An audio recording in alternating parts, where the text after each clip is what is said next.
The first time my daughter-in-law, Charlotte, called me to complain about the leaky faucet in her kitchen, she was screaming.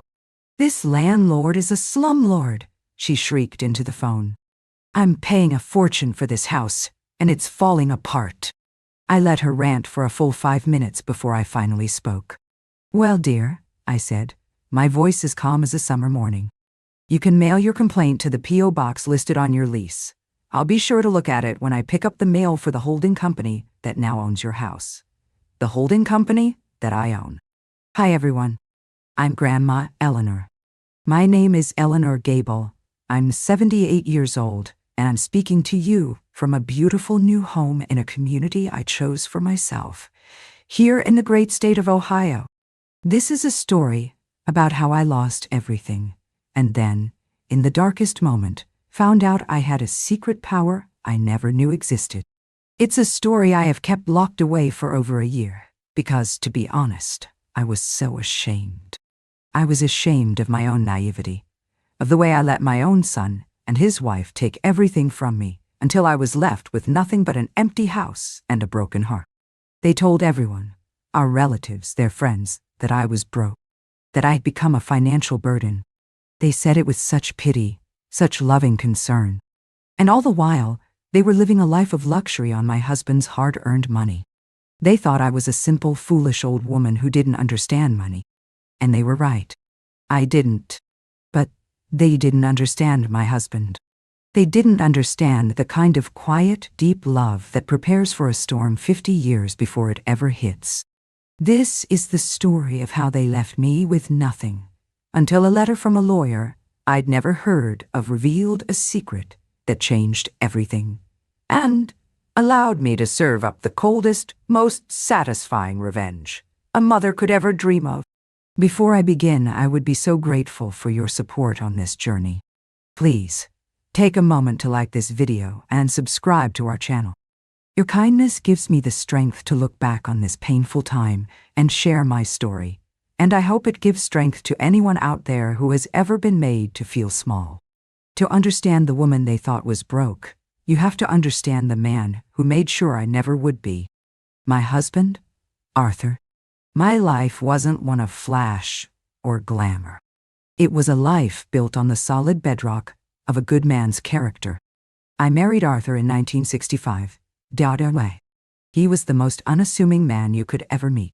He owned a specialty hardware business, not a big box store, but a proper old-fashioned place that supplied custom parts to contractors and builders.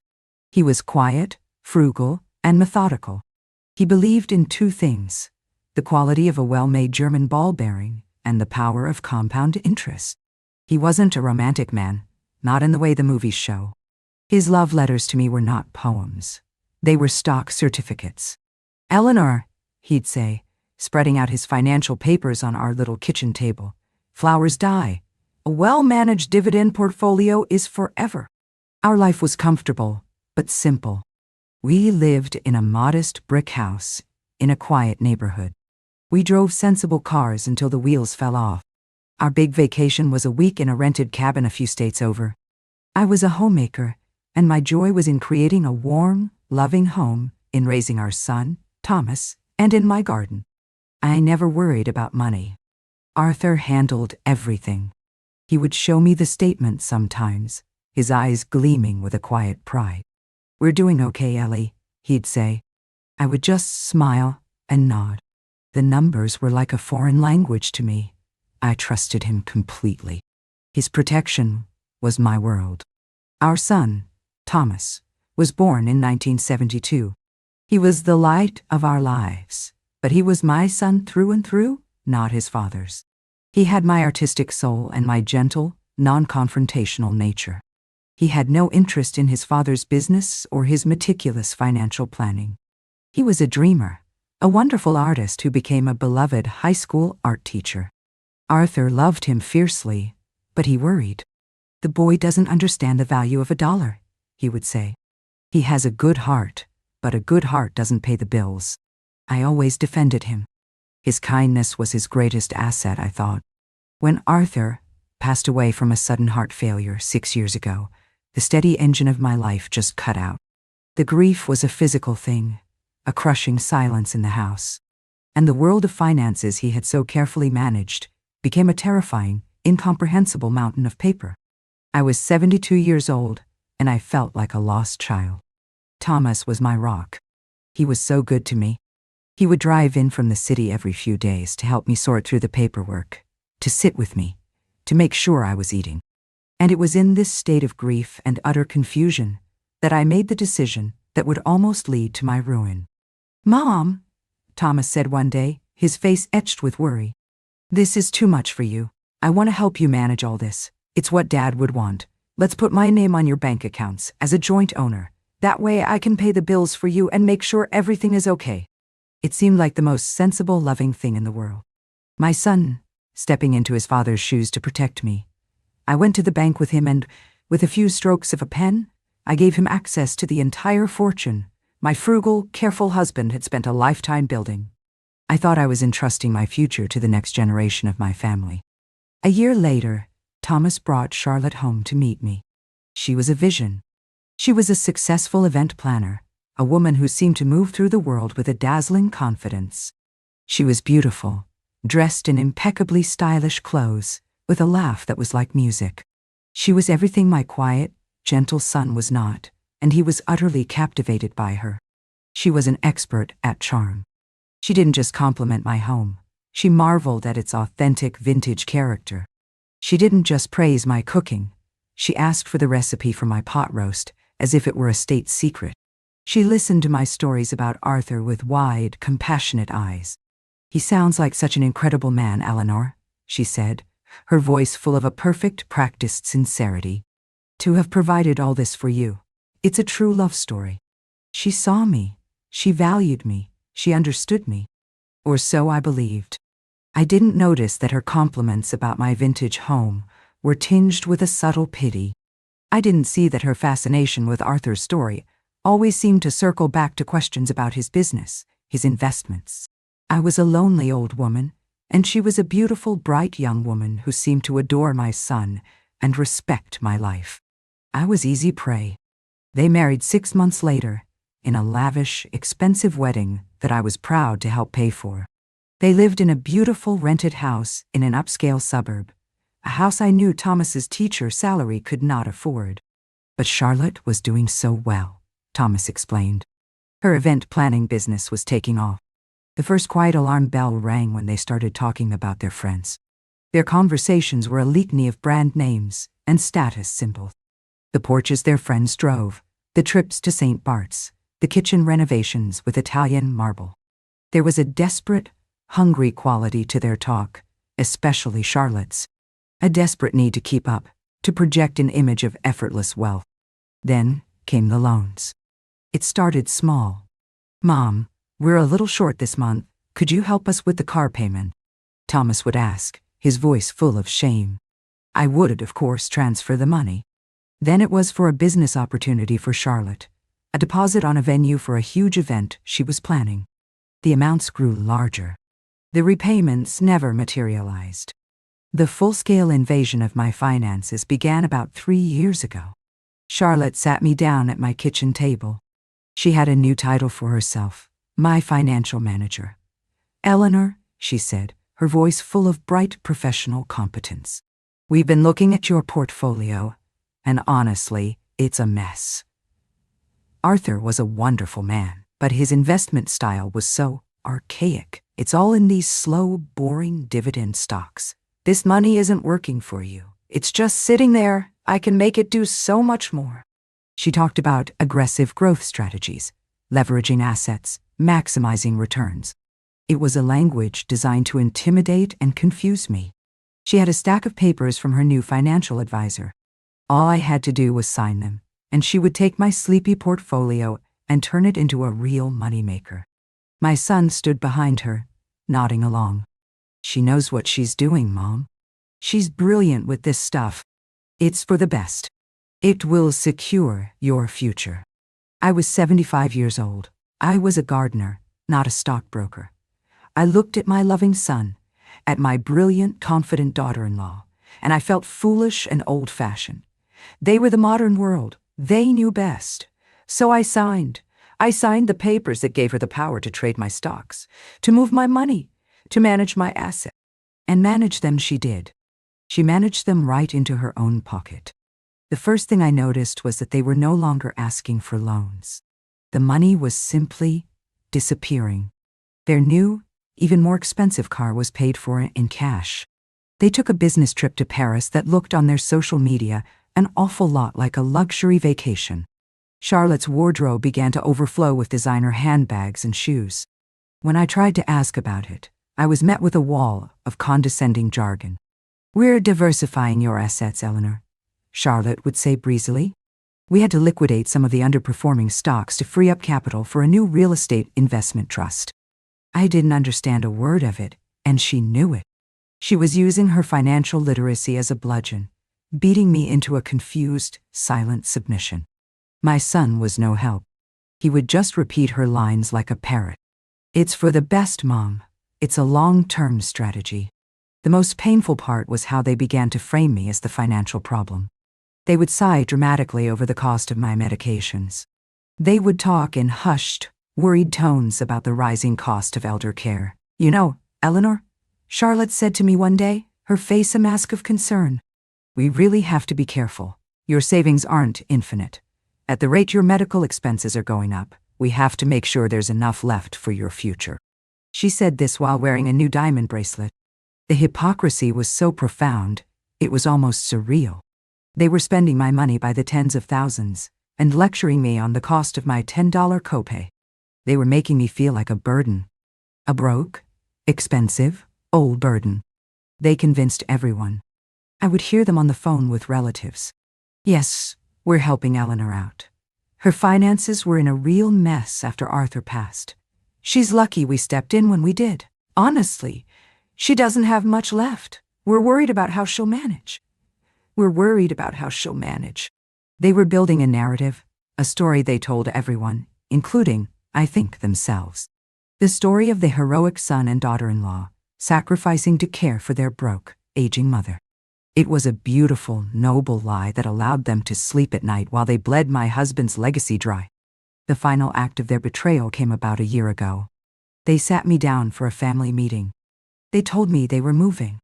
They had found a beautiful new house to rent in an even more exclusive neighborhood. "We need the space, Eleanor," Charlotte said. "And the schools are the best in the state for our future children. But what about me?" I asked, my voice a small, terrified whisper. "Well," Charlotte said, and she took a deep, pitying breath. "That's the hard part. We've looked at your finances. And honestly, Eleanor, there's nothing left. We've been propping you up for years." A lie so breathtaking it almost made me laugh. "We simply can't afford to take you with us. We can't afford to support you anymore." My son, my Thomas, just sat there, staring at his hands, a portrait of silent, cowardly shame. "So I'm just to be left here?" I asked. "In this house I can no longer afford? We'll have to sell the house." "Of course," Charlotte said, as if it were a foregone conclusion. "The proceeds should be enough to get you into a state-run facility.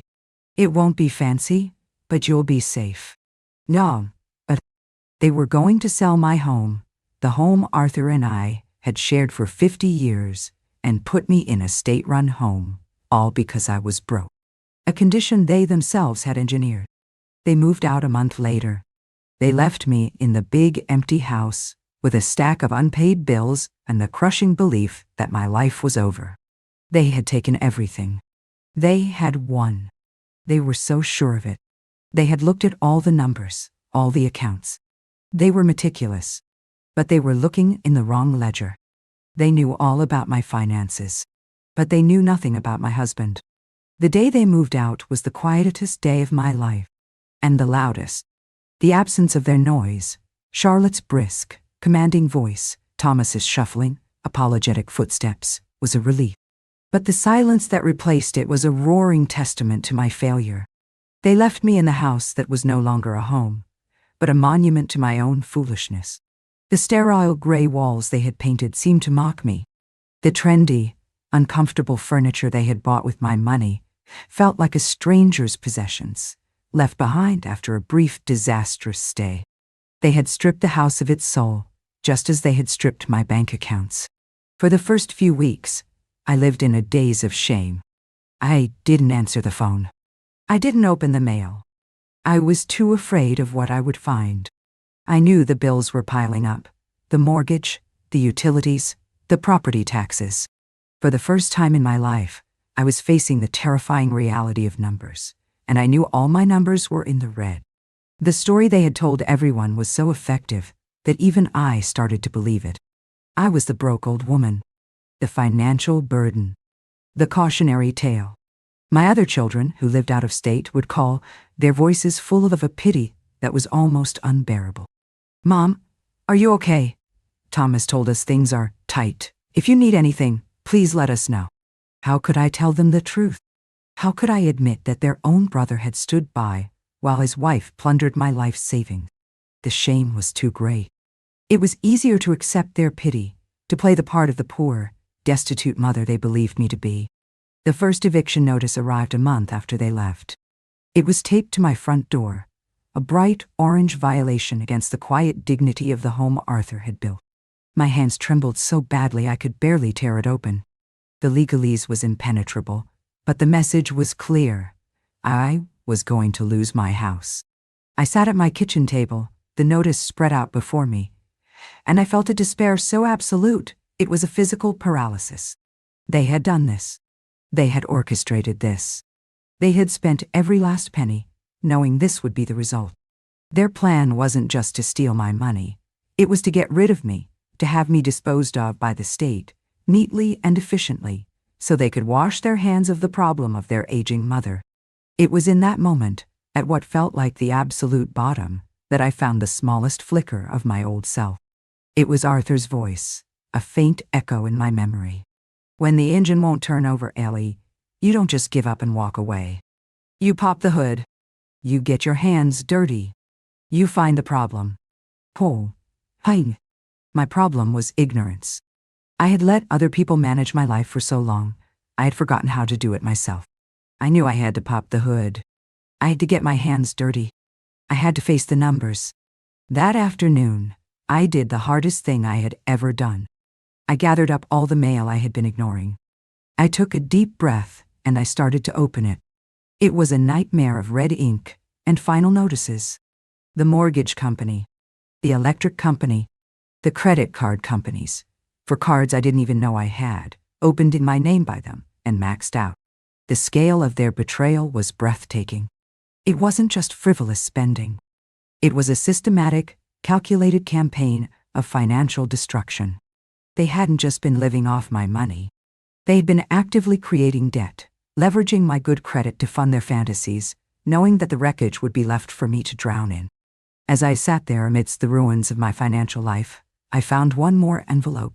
It was a thick one, from a local law firm, Harris, Finch and Associates. I assumed it was another bill, another threat. I almost threw it away. But something made me open it.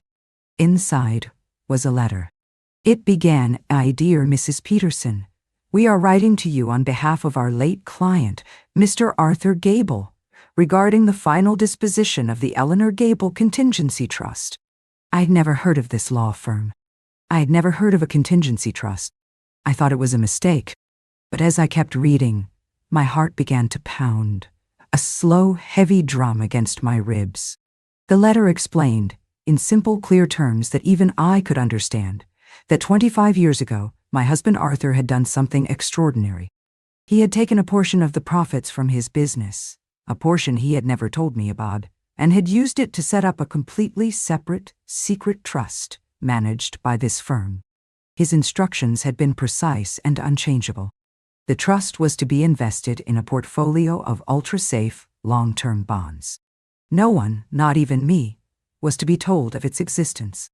It was to remain untouched, accumulating value, until one of two conditions were met: my death, at which point it would pass to our children, or a formal declaration of bankruptcy or foreclosure filed against my primary residence.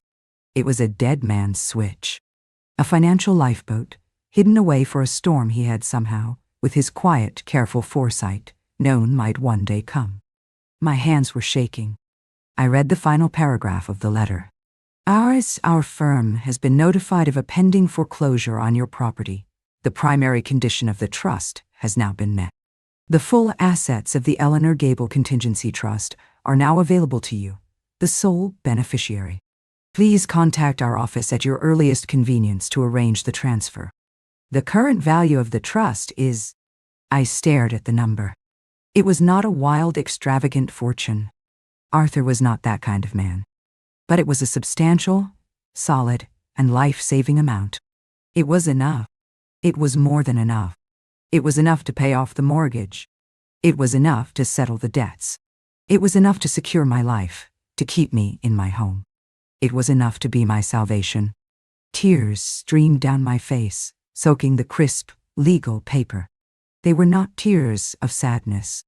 They were tears of a love so profound, so enduring, it had reached across the chasm of death to save me. My Arthur. My quiet, practical, unassuming Arthur.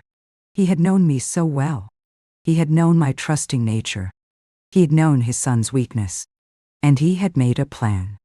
He had built me a final secret fortress, and he had given me the key when I needed it most. In that moment, the shame and despair that had been my companions for months were burned away by a white-hot fire of love and righteous fury. The foolish old woman they had created, the broke and destitute victim, was gone. In her place was Eleanor Gable, the sole beneficiary of her husband's love and foresight. And she was no longer drowning. She was ready to swim, and she was ready to make some waves. I called Mr. Harris, the lawyer, the next morning. My voice was clear and steady. I explained the situation, the financial abuse, the loans, the spending, the way they had left me destitute. He listened, his silence a comforting professional calm. Your husband was a very wise man, Mrs. Gable, he said when I had finished. And a very good one. The trust is ironclad. The money is yours, and yours alone. What would you like to do?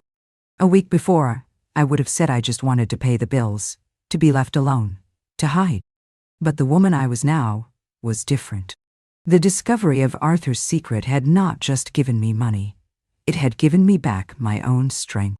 It had reminded me of who I was, the wife of a strong, proud man, not the victim of two greedy children. I want to pay the bills, I said. And I want to settle the debts. But I want to do more than that. My son and his wife have been telling everyone I am broke. They've been living in a beautiful, expensive rented house in a wealthy suburb, pitying their poor old mother. I think I would like to correct the narrative. A plan began to form in my mind, a beautiful, simple, and exquisitely ironic plan. It wasn't just about getting my life back. It was about taking a small piece of theirs, Mr. Harris, I said, a smile spreading across my face for the first time in a year. I need you to find out who owns the house my son is renting, and I need you to make them an offer they can't refuse. The game was not over. It had just begun, and for the first time I was holding all the cards. The weeks that followed my discovery were the busiest of my life. I was no longer a ghost in my own home, paralyzed by shame. I was a woman with a purpose. My lawyer, Mr. Harris, was a kind and efficient man, and he moved with the speed and precision of a surgeon. Our first order of business was to stop the bleeding. He contacted the mortgage company, the credit card companies, all of them. The foreclosure on my house was halted. The debts, which had seemed like an insurmountable mountain, were settled one by one, paid in full from the trust my Arthur had left me. The threatening letters and phone calls stopped. The silence that returned to my house was no longer the silence of despair. It was the silence of peace. While Mr. Harris handled the legal and financial battles, I began my own campaign of reclamation. I started with my home. The cold, sterile house they had created was not mine. I hired a local painter and had the walls returned to their warm, soft yellow. I went to a second-hand furniture store and found a big, comfortable armchair, not identical to the one they had sold, but one that felt right. I began to fill the house with my own things again, with the colors and textures of my own life. With each small change, I felt like I was chasing their ghosts out of my home and welcoming my own spirit back in. But the centerpiece of my plan, the part that filled me with a quiet, thrilling sense of justice, was the house they were living in. Mr. Harris did some digging. The beautiful, expensive house they were renting was owned by a couple who had relocated for work and had no real attachment to the property. They were, as Mr. Harris put it, motivated sellers. Through a holding company, a legal entity created to keep my name a secret, we made them an all-cash offer. An offer that was significantly above the market value. As we predicted, they didn't hesitate. They were thrilled to be free of the burden of being landlords. The sale was completed in less than 30 days. I, Eleanor Gable, the broke old woman they had discarded, was now the owner of the luxurious home my son and daughter-in-law were living in. I was their landlord. The beauty of the plan was in its silence. They had no idea. Their lease was simply transferred to the new holding company. Their rent checks were now to be mailed to a P.O. box. For the first 2 months, I did nothing. I let them continue to live their lives, secure in their beautiful home, pitying their poor old mother in her failing house. I let them believe they had gotten away with it. I let them become comfortable. A good general, I was learning, knows the value of patience. I used those 2 months to get stronger. I started eating well. I rejoined my garden club. I started seeing my friends again. When they asked how I had managed to save my house, I was vague. Arthur was a very careful man, I would say. He made sure I was taken care of. I didn't want the story of my humiliation to be the subject of town gossip. My revenge was a private, delicate meal, and I intended to be the only one to savor it. The first move in my quiet checkmate was small. I knew, from hearing Charlotte complain on the phone for years, that the dishwasher in their house was old and unreliable. Through the property management company I had hired, another layer of anonymity, I had a brand new top-of-the-line, whisper-quiet dishwasher delivered and installed. Charlotte was ecstatic. I heard about it from my other children, who she had called to brag. "You won't believe it," she had gushed. "Our new landlord is amazing, so much better than the last ones. They sent us a new dishwasher out of the blue." She was so pleased. So arrogant. It was delicious. A month later, I struck again. Their lawn, I knew, was her pride and joy. She had hired an expensive landscaping service to keep it perfectly manicured. I had my property manager inform her that as per the new landlord's policy, all lawn maintenance would now be handled by our preferred vendor. I then hired the cheapest, most unreliable lawn service in the county. A couple of teenagers with a rusty pushmower. The frantic, angry phone calls to the property management company began. The perfect lawn she used to show off to her friends began to look patchy and overgrown. It was a small thing, a petty thing, but it was a direct assault on the image of perfection she had worked so hard to cultivate. Then, I began to use the full legal power of a landlord. I had a formal inspection of the property done. The inspector, following my instructions, found a dozen minor, trivial violations of their lease agreement. A small, unauthorized nail in a wall where she had hung a picture. A faint scratch on the hardwood floor in the dining room. A collection of excessive potted plants on the patio. She was served with a formal notice of lease violations, a cold legal document detailing her failures as a tenant. The woman who had built her life on projecting an image of perfect competence was being reprimanded for her sloppiness. I knew it would drive her mad. The final move was the one that brought it all to a head. The master stroke. I had the property manager serve them with a legal, proper, 60-day notice that their lease was being terminated. The reason given was simple and unassailable. The owner intends to occupy the property. The panicked phone call to the property management company came within minutes. I listened to the recording of it later. Charlotte's voice was a shrill, hysterical shriek. "You can't do this. We have a lease. Who is this owner? I want to speak to them directly." The property manager, a calm, professional man, simply repeated, "I'm sorry, ma'am. The owner has chosen to remain anonymous. All communication must go through this office. The notice is legal and binding. You have 60 days. They were trapped. The beautiful house that was the centerpiece of their social standing The stage for their perfect life was being pulled out from under them. And they had no idea who was doing it. The fear, the paranoia, the loss of control. I was giving them a taste of the same medicine they had served me for years. And now, it was time for the final confrontation. The 60 days of their notice period were the most satisfying of my life. I imagined them scrambling, their perfect world crumbling around them. I imagined their frantic search for a new place to live, a place that would be a significant step down from the luxury they had become accustomed to. I imagined the humiliation of having to explain to their wealthy friends that they had been, in essence, evicted. I waited until the final week of their tenancy. I knew their panic would be at its absolute peak. Then, I picked up the phone and I called my son. "Hello?" he answered, his voice tired and strained. "Hello, Thomas," I said. My voice was calm and cheerful. He was silent for a moment, shocked. We hadn't spoken in months. "Mom, is that you?" "It is, dear," I said. "I was just calling to see how you are. I hear you're moving." How did you know that?" he stammered. "Oh, a little bird told me," I said lightly. "I also heard you've been having some trouble with the landlord." "A leaky faucet in the kitchen, I believe?" The line was silent. I could almost hear the gears turning in his head, the dawning impossible suspicion. "Mom?" he said, his voice a whisper. "What is going on? Why don't you put your wife on the phone, Thomas?" I said, "I believe this is a conversation she will want to be a part of." I heard him call for her. I heard her sharp, annoyed voice. "What is it? What does Angshay want?" Then, I heard her pick up the extension. "What do you want, Eleanor?" she spat, her voice full of venom.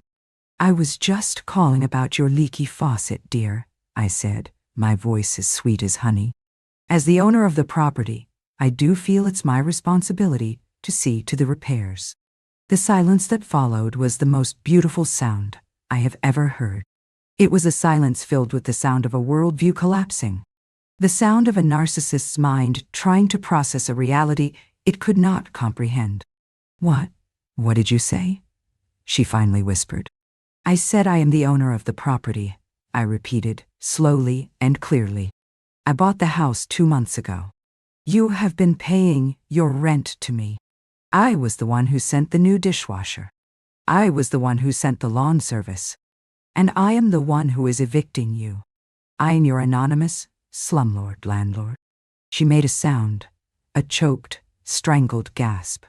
It was the sound of a predator realizing it has been caught in a trap it never saw. "But how?" she stammered. "You're broke." "You have nothing. That seems to be a common misconception," I said. "It turns out my husband was even more careful than you thought. He had a little contingency fund set up for me. A rainy day fund. And well, you and Thomas created quite a storm, didn't you? So I've had to use it." I let that sink in. I let her imagine the fortune she had never known existed, the fortune she could have had if she had just been a decent human being. "So," I continued, my voice bright and businesslike, "about that leaky faucet. I'll send a plumber over on Monday. Of course, you'll be gone by then, so it will be for the new tenants. I do hope you've packed. I have a new family moving in, and I will be deducting the cost of any cleaning or repairs from your security deposit. Goodbye, Charlotte." And I hung up.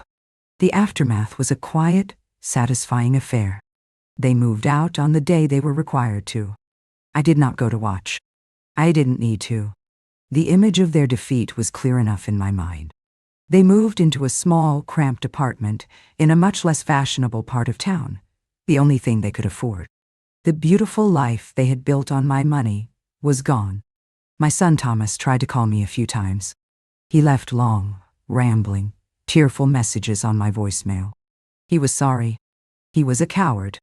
He had let her manipulate him. I listened to them, and I felt a distant, sad pity for the weak man he had become. But I did not call him back. The bond of my love and trust, once broken, could not be so easily mended. My forgiveness was a thing he would have to earn over a lifetime, if he was capable of it. I have my life back. I have my home, which is now filled with warmth, and my own things once more. I have my financial security, managed by me and a team of professionals who treat me with respect. I have my friends, my garden, my peace. I'm not the naive, trusting woman I was before. The world taught me a hard lesson. But I am not bitter. I am awake. I learned that true wealth is not in the things you own, but in the security you build. My Arthur, my frugal, practical Arthur, was the wealthiest man I ever knew, not because of the money he made, but because of the love and foresight with which he protected me. I learned that you should never underestimate a quiet person. The world is full of loud, confident people like Charlotte, who believe their own noise is a sign of strength. They forget that the deepest rivers run silent. And I learned that revenge is a dish best served legally, anonymously, and with a brand new dishwasher. So, if you are out there and someone is making you feel small, foolish, or broke, remember my story. Do not believe the narrative they create for you. Look for the hidden strengths you've forgotten you have. Look for the secret fortresses your loved ones may have built for you. And when you find them, don't just get even. Get creative. Become their landlord. Thank you for letting me share this chapter of my life with you. It brings me a quiet joy to know my story is out in the world. If you enjoyed it, please do me the kindness of liking this video, subscribing to our channel, and ringing that notification bell so you don't miss our next story time together. In the comments below, I would love to hear about a time when you were able to turn the tables on a difficult situation in a satisfying way. Love you all. This is Grandma Eleanor, and I'll see you in the next story.